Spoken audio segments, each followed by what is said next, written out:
Guys, welcome back to the Fit Refresh. My name is Sarah Martinez. I'm a health and wellness coach and a weight loss specialist, and I help my clients use the three pillars of fitness, nutrition, and motivation to help them create healthy, sustainable goals while still enjoying the things that make them happy, right? Hallelujah. So every week I bring you a new topic, and this week is one that I think is super important. Most people create their goals based on wanting that six-pack abs. So my goal is to help you understand why you already have them, and also what you might be doing now that's really not helping you get there as fast as you can. So today's topic, what you need to do to get flat abs and why you might be doing it wrong. Let's do it.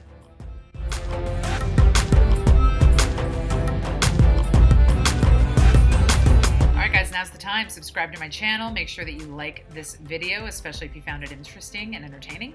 And then of course, feel free to ask questions. Alright, so here we are. Today's topic, getting flat abs and why you might be doing it wrong. So I think that this is a topic that's really important because we tend to associate good health with having a flat stomach.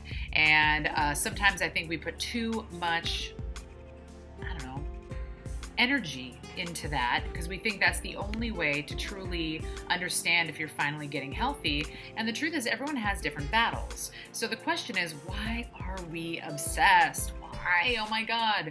And there's lots of reasons for this. I think as a society, we have decided that the midsection is the sign of true hard work and focus on healthy lifestyle. And there's a couple actual medical reasons for that. There is medical, advice to show that if you have a higher amount of fat around your midsection, you might be more prone to heart attacks or high blood pressure. So there is reason to say that having a higher amount of fat around your midsection is a not good thing. But I think really with the invention of the bikini and tighter fitting clothes and all of that throughout the ages, we just as a society has evolved into into people who care about our outward appearance, sometimes even more than we care about our inward appearance, obviously. So I think it's important to note on this first because I think it's good to dig into yourself and really think to yourself, why does it matter to me that I have a flat stomach? Is it society that's telling me that this is the way that it should be? Is this how I fit in clothes? How can you be more confident about yourself, right? So that's the first key that I want you to kind of dig into. The second thing I want you to think about to really kind of rezone your way of thinking is we should be moving away from the social atmosphere of why it's important to have a flat tummy and think more about why we need a strong core. So the core of your body is the center of everything. There's a reason why we call it the core and not just that muscle in the middle of your body, right? It's the core of your body.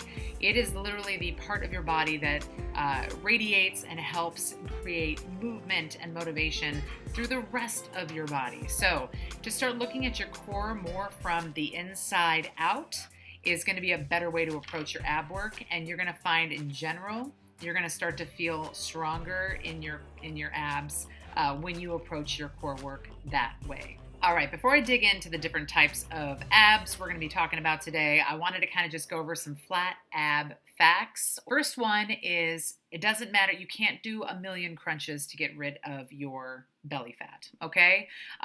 You cannot necessarily pinpoint where your body burns fat. All right, I know I just maybe rocked your world, but just because you're doing bicep curls doesn't mean you're losing all the fat in your biceps only. Your body is developing muscle mass. That muscle mass is going to turn around, help you with metabolism, and your metabolism is going to help you burn fat. Your body will then decide where it's grabbing that deposited fat from, but it may not be the exact spot you're looking for. We all build fat in different places for different reasons. So just keep that in mind. You can't do 300 sit-ups to solve your stomach problems, okay? The other part is that genetics plays a big part of how much fat you store. Let's just talk about men and women for an example, right? So estrogen is a hormone that makes women's bodies want to hold and store more fat naturally.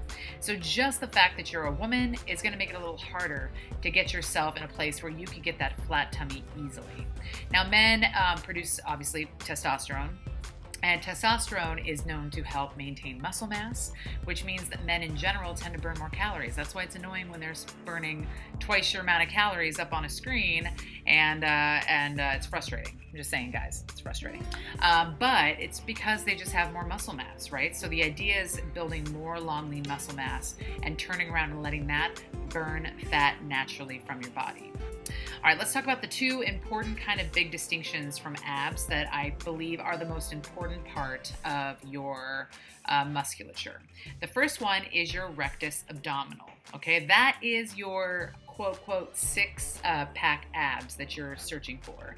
That is a superficial layer of muscle that's right here at the front of your body that goes from the top of your sternum or the bottom of your sternum all the way down to your pelvic floor.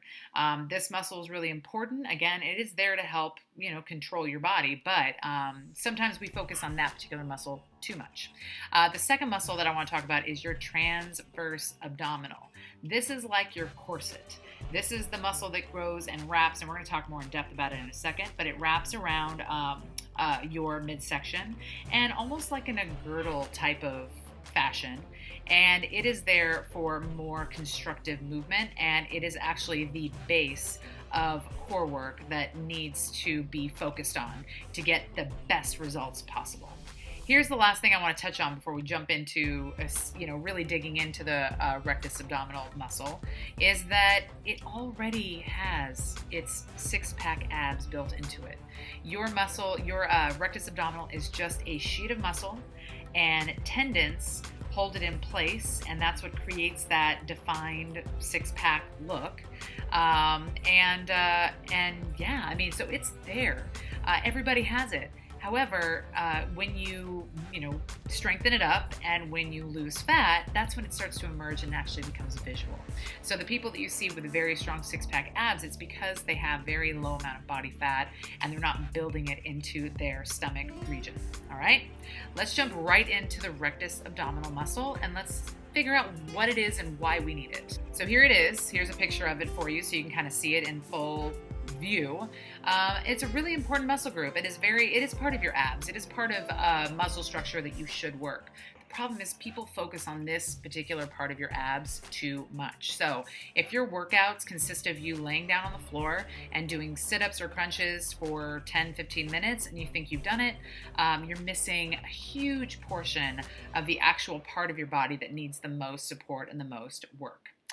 So your rectus abdominal muscle, like I explained already, is that sheet of muscle. Really what this muscle does is just helps you kind of bend forward, lean back, and kind of turn side to side. So this muscle helps keep you in place. It helps keep you strong. So if this muscle is not strong, you might find that you start to have a little bit of low back pain, or you maybe feel like you can't bend or stretch in certain directions. So keeping this muscle strong and engaged is important. So can you do crunches? Of course you can. You can totally do crunches as a way to add on to a workout. Should it be your only ab workout? Absolutely not. You need more, and we'll go over that in a second. Let's see. The exercises you'll see do the most with this particular muscle group are going to be pretty much anything that you're fully supported by your back. So if you're laying on the floor and your back is flat on the floor and you're doing crunches or you're doing leg lifts, anything where you're getting support and you can just use that upper superficial ab to get the movement going.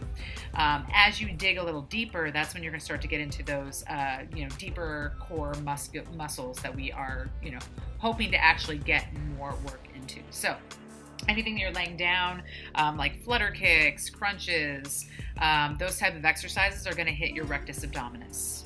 All right, let's chat about the transverse abdominal muscle. So this is gold, guys. This is the one that you should be always focusing on working, and then letting all the other parts of your body strengthen up because you have this. This muscle is the muscle that's going to help relieve back pain. It's going to help keep your body up straight. It supports your spine. It supports your low back and your pelvic floor. This is the muscle that most of the time, if you have trouble getting up or sitting down and you don't have that strength and control through your midsection, this is usually the weak part of it. It's not the rectus abdominis. This is your internal core muscles not working the best for you. So doing what you can to help, get these stronger is always going to be better. Even coming down to balancing, any balancing acts, all of those things, totally controlled and helped supported by the transverse abdominals.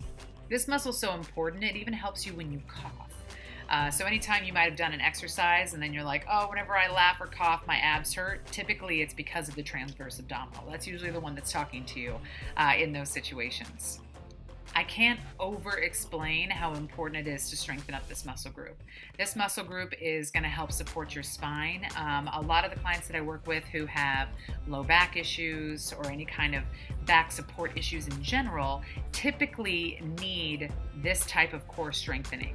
So getting that transverse abdominal strong is going to make those kind of symptoms feel less debilitating, and also, support for future injuries in any way, shape, or form. So one of the great exercises to do for transverse abdominals are things like plank.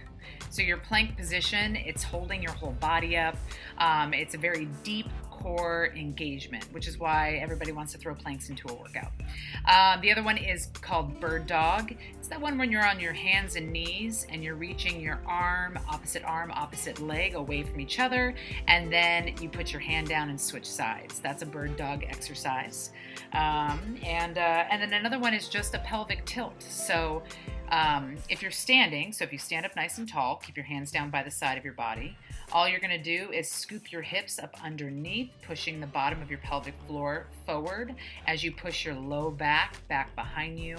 And that's how you're going to discover the tightness in your abdominal, in your transverse abdominal.